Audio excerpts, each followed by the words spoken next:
anglers dream of fishing the Bassmaster Tournament Trail. Some dream of winning. Still others become champions. Today you're going to see a remarkable feat seldom accomplished in any sport, as one angler tastes the thrill of victory back to back. It's all coming up next on the Bassmasters, right here on TNN Outdoors.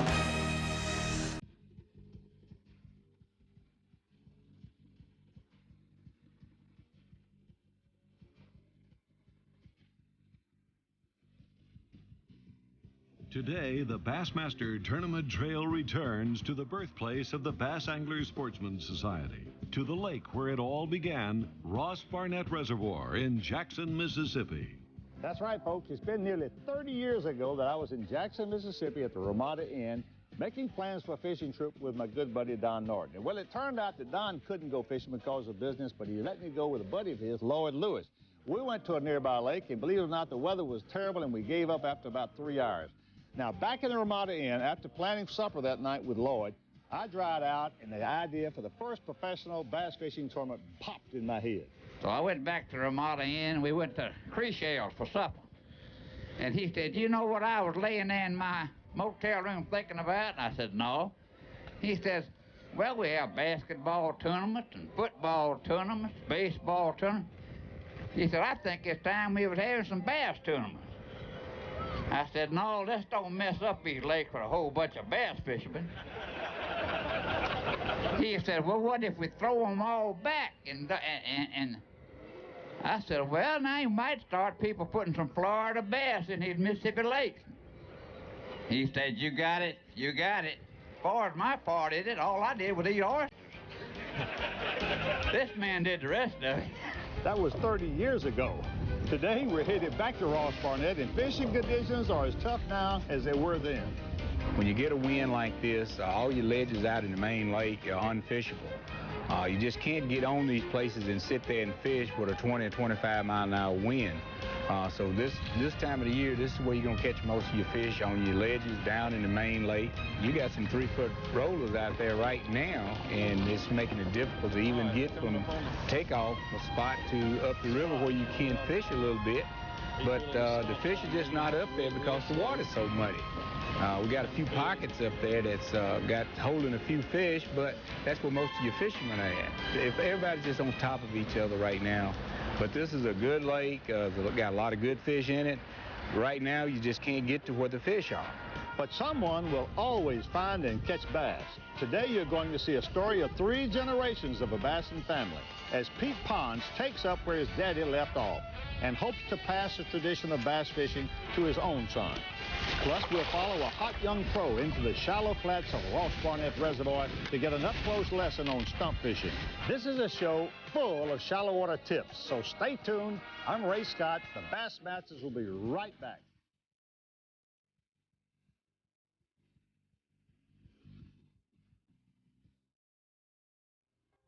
As the sun comes up over Ross Barnett Reservoir just outside Jackson, Mississippi, 320 bass fishing pros are headed out to work. We're at the second stop this season along the Bassmaster Invitational Trail Central Division. Just a month ago, Mike McClelland captured the Arkansas Invitational in Pine Bluff, fishing a spinnerbait in shallow grass.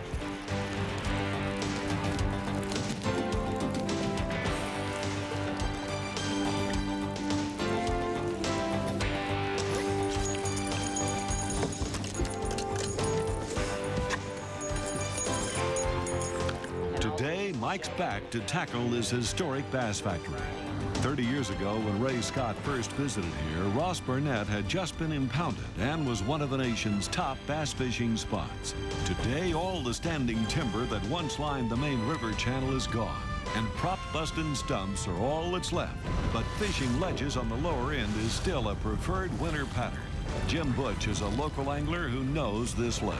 The fish are still staging off some of these old ledges. There's still stumps and rocks and different structure that lay along these ledges. Pete Pons is a Jackson native who grew up fishing here. Pete knows the main lake ledges well and is braving a 25-mile-an-hour wind and 3-foot waves to fish the big water. The lake is really separated into two parts. You have the main lake where we're at now, and you have above Highway 43. The main lake is pretty much open. It's very susceptible to the wind and weather conditions. The upper part of the lake, where the river is, you have numerous cuts and sheltered areas that you can get into. And fishing one of those isolated areas is Lake Fork, Texas pro Stan Gerzeni. Stan's catching schooling bass that are active on top early this first morning. There's a lot of fish in this creek, a lot of shad, and my whole game plan has just been an early deal. So first thing in the morning, they're schooling. Basically catch them on about anything you want to throw right at daylight. We caught them on sluggos and topwaters, shallow running crankbaits.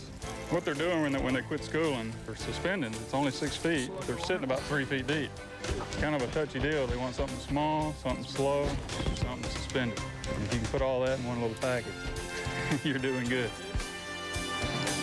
Stan Gerzeni has another bass on. He's caught this one also on a topwater, on a sluggo. Little rainstorm has moved through the area late this morning. Stan has already caught 8 bass today. He's culling, and it should put him in real good shape going into the first day weigh-in.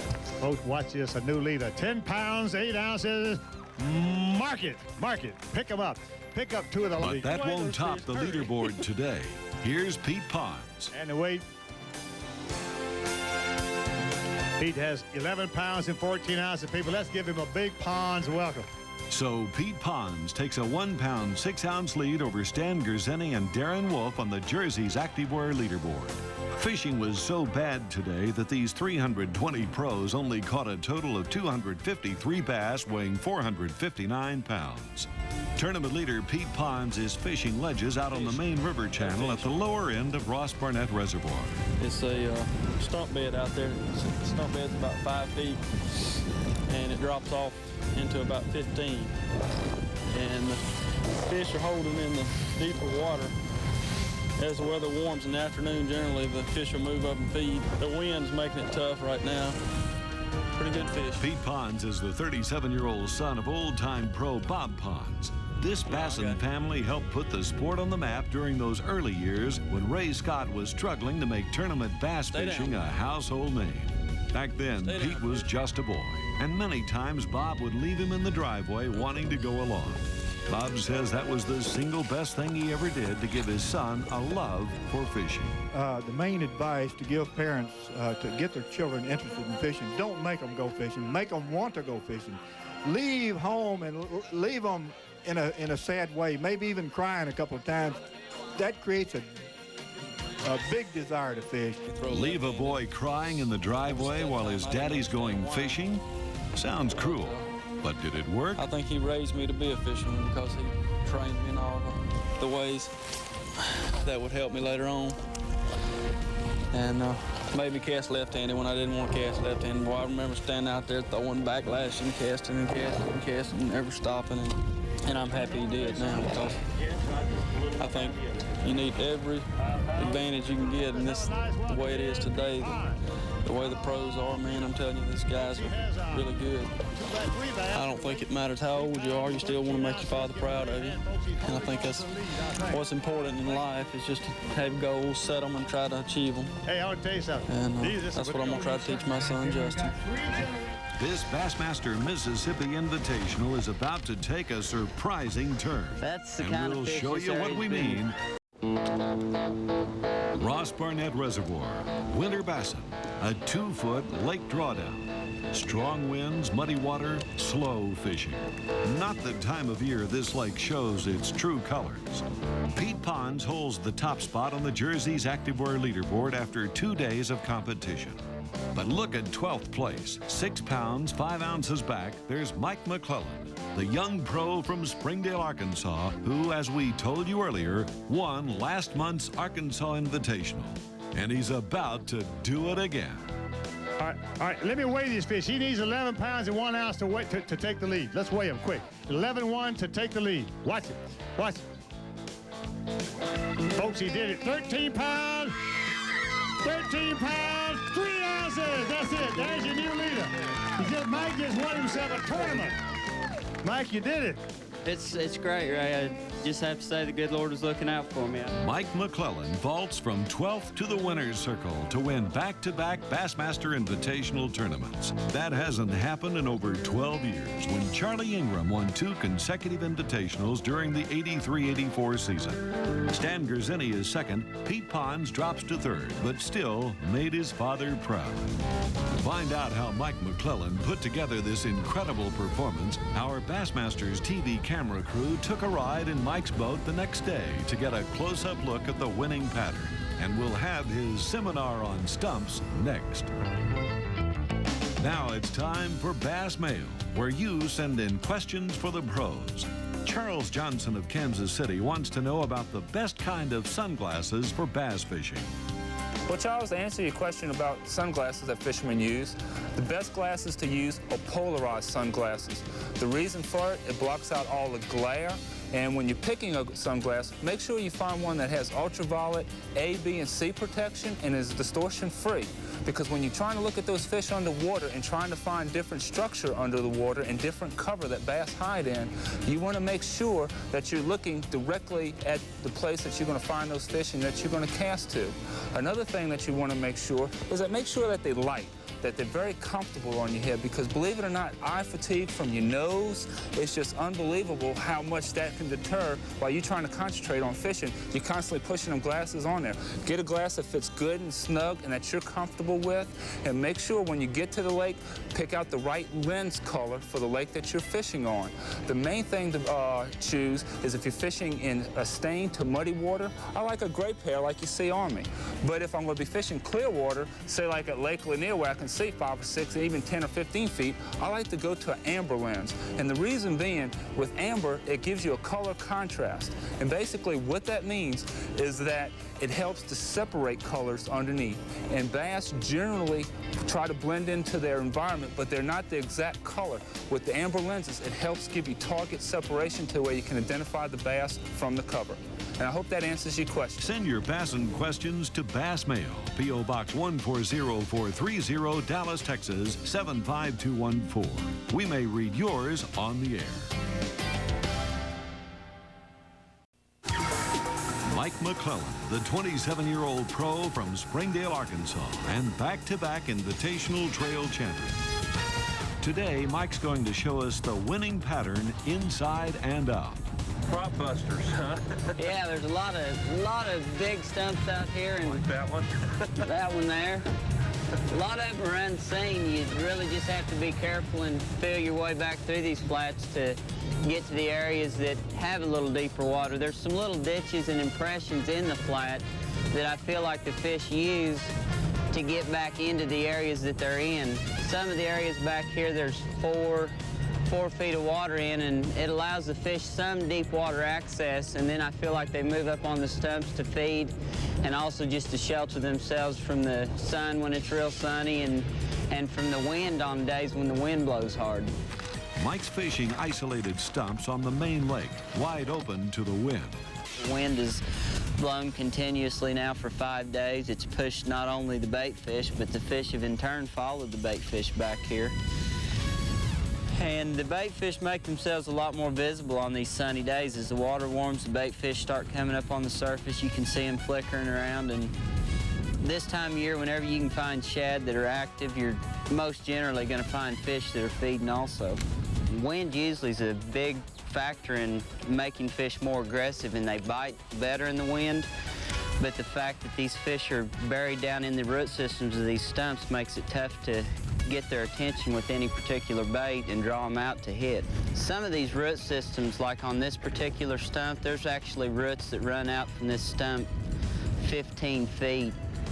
The base of the stump actually has a cavern underneath it, so the fish have a cavern underneath the root system of the stump that they can go into when they're not in a feeding mode. I think when the fish decide that they're ready to eat, they move to the upper portion of the roots and they really become a little bit more aggressive. However, these fish, with the water temperature being what it's been, have not been as aggressive as a lot of people had anticipated them to be in this tournament. The spinnerbait that I'm using is a War Eagle spinnerbait. The bait's made with music wire, and it allows you to retrieve the bait in a number of different ways to and the bait still work properly. A lot of spinnerbaits have a tendency to roll from side to side as you speed up or slow down your retrieve.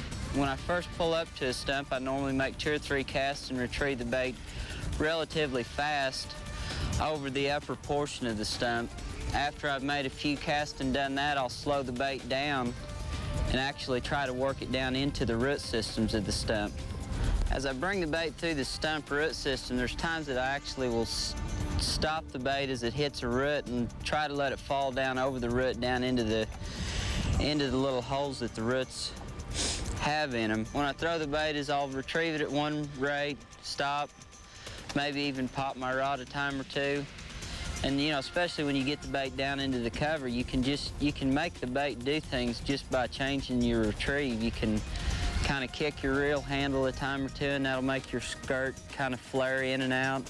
And I think that can really trigger strikes a lot of times. Another thing I think is real critical about fishing cover like this is you want to throw beyond your target. And that allows you can actually position your boat in a position where you can bring your bait more effectively through the target. And also you can, you know, with the directions you move your rod and different things, you can actually keep your bait in the strike zone a lot longer than if you were to just retrieve it at one steady rate or with your rod in one position. I actually sometimes will throw down the side of the stump and move the boat forward as I'm cranking the bait in, so I can actually work the bait around 2 sides of the stump in one cast. Most anglers fishing shallow cover will go out of their way to stay as quiet as possible. Listen to this unconventional thought from Mike.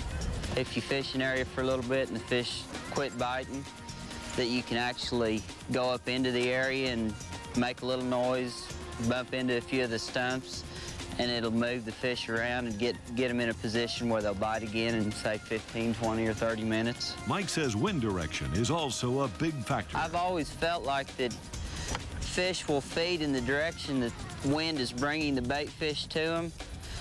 A lot of times you can fish a stump actually throwing your bait with the wind, retrieving it against the wind, and not get bit, and turn around and throw your bait into the wind and bring your bait with the wind as a bait fish would be blown to the stump, and get strikes that you wouldn't get if you brought your bait the other direction.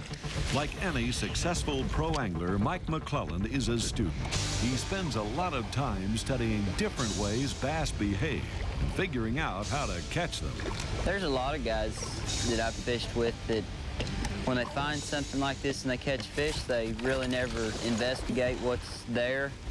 Whereas if I fish an area, you know, the time I feel like I should fish it and don't get a bite, I'll penetrate on into the area and really try to key on what's there. People will fish cover like this and never go on into it, and the fish will never become active. And like any experienced angler knows, timing is often the key to success. You know, timing's so critical as far as, you know, I mean, you may fish all day long and not get bit, and then in a matter of, like, you know, yesterday happened to me, just in a matter of 30 or 45 minutes, I caught the majority of the fish I caught. Mike fished 13 hours with our Bassmaster TV crew this day after the tournament. And 2 of the 3 bass he caught came within 10 minutes late in the day. Now that's timing.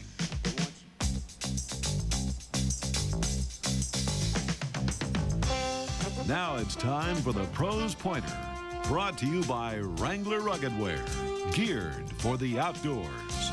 I feel like a key to my recent victory here at Ross Barnett was the particular spinnerbait I was throwing.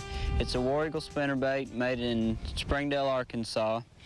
The bait is unique in a lot of ways. It has a smaller gauge wire, which allows the bait to flex a lot more and has a lot more vibration as you're retrieving the bait through the water. The bait always stands straight up, where a lot of other spinnerbaits roll over on their side as you retrieve them through the stumps, and I feel like that was a key to me catching the fish that I did. Let me show you something else that I bet you haven't seen. The particular rod I use is a Bud Earhart fishing stick.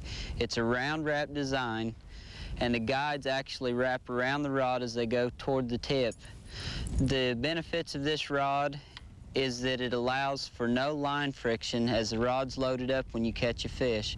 That could save possibly neglect on your line that would allow it to break when you hook a large fish. Another benefit of this rod is the fact that it allows greater castability due to that line friction not being there.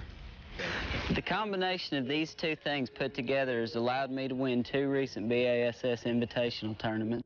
Next week on the Bassmasters, we'll be climbing in the boat with another red-hot young pro by the name of Kevin Van Dam, 2-time winner of the Angler of the Year award. You be sure to join us right here on TNN Outdoors. And for the Bassmasters, I'm Ray Scott, and I'll be looking to see you next week. The Bassmasters has been brought to you by Zebco Quantum, the top names in fishing. Bass Pro Shops, world's largest supplier of premium tackle. Jersey's Activewear, the official licensed knit apparel of the Bass Angler Sportsman Society. Berkeley Dry Lean, America's #1 selling fishing line.